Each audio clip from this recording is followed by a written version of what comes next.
Itu Iyas Al-Muzani rahimahullah, seorang yang sangat cerdas memang dari kecil terkenal cerdasnya gitu ya. Dan memang jadi hakim sudah berapa tahun.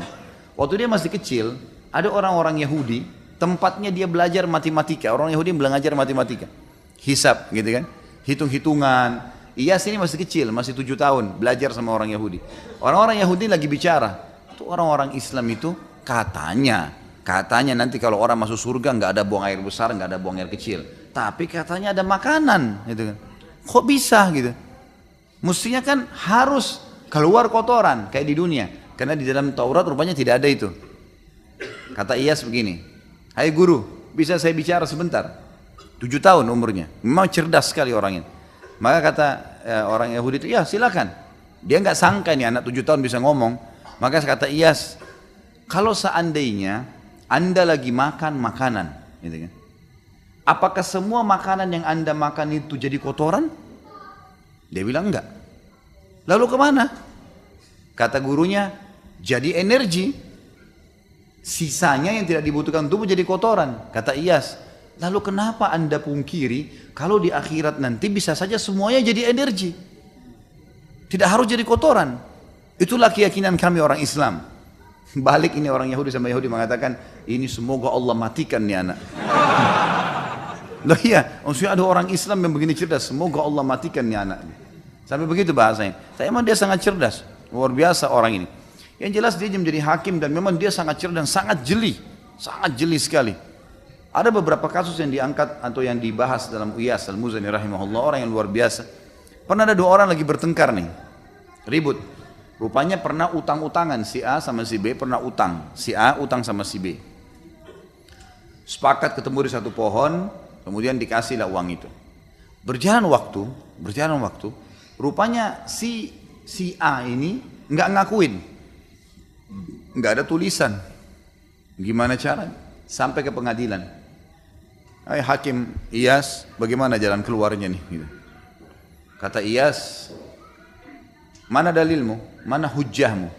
Disampaikan kepada orang yang menuduh ini, yang menggugat, yang punya uang. Dia bilang, ini teman saya kenal. Di bawah pohon kami janjian. Dan saya kasih dibungkus warna biru, duitnya ada. Kata Iyas, itu saja ya? Ada saksi? Nggak ada. Ada tertulis? Nggak ada. Tanya kepada si A, yang benar nggak yang dia bilang? Nggak benar.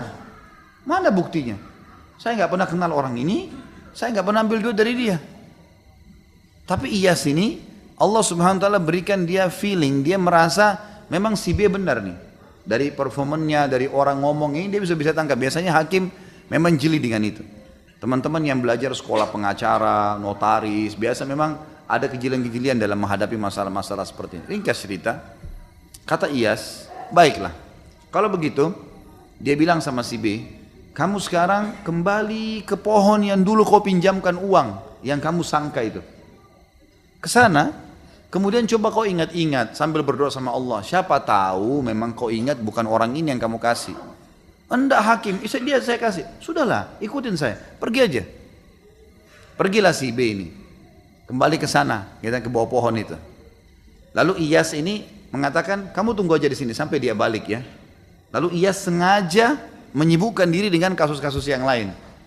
Rupanya si A ini duduk di kursi sampai dia merasa aman.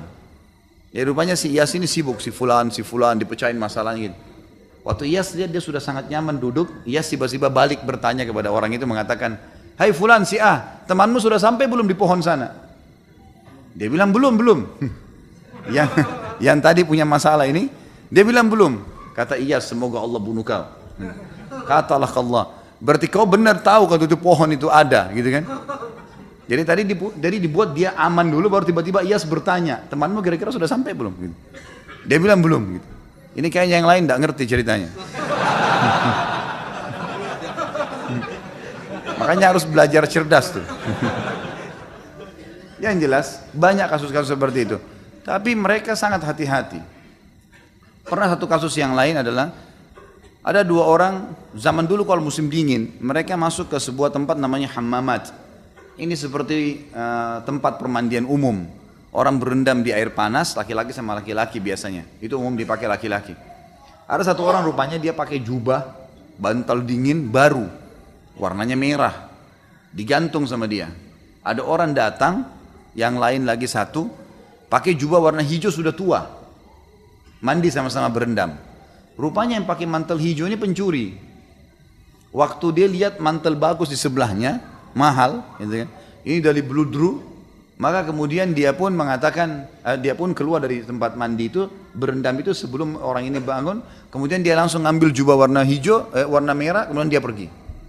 Yang punya jubah hijau ini lihat, yang punya jubah merah lihat, ini jubah saya diambil, kemudian dia keluar, dia pakai jubahnya dia, karena dia tahu orang ini yang ambil tadi. Ngerti nggak ini? Jangan saya cerita terus nggak ngerti. Jangan biarin saya cerita panjang lebar baru nggak ngerti. Ngangguk-ngangguk saja. Ala kulli hal, sekarang akhirnya si mantel ini berubah. Yang pemilik merah tadi, yang punya merah, yang baru ini, akhirnya dia terpaksa pakai jubah yang warna hijau. Karena jubah merahnya dibawa lari sama orang itu. Dia keluar nggak mungkin kedinginan.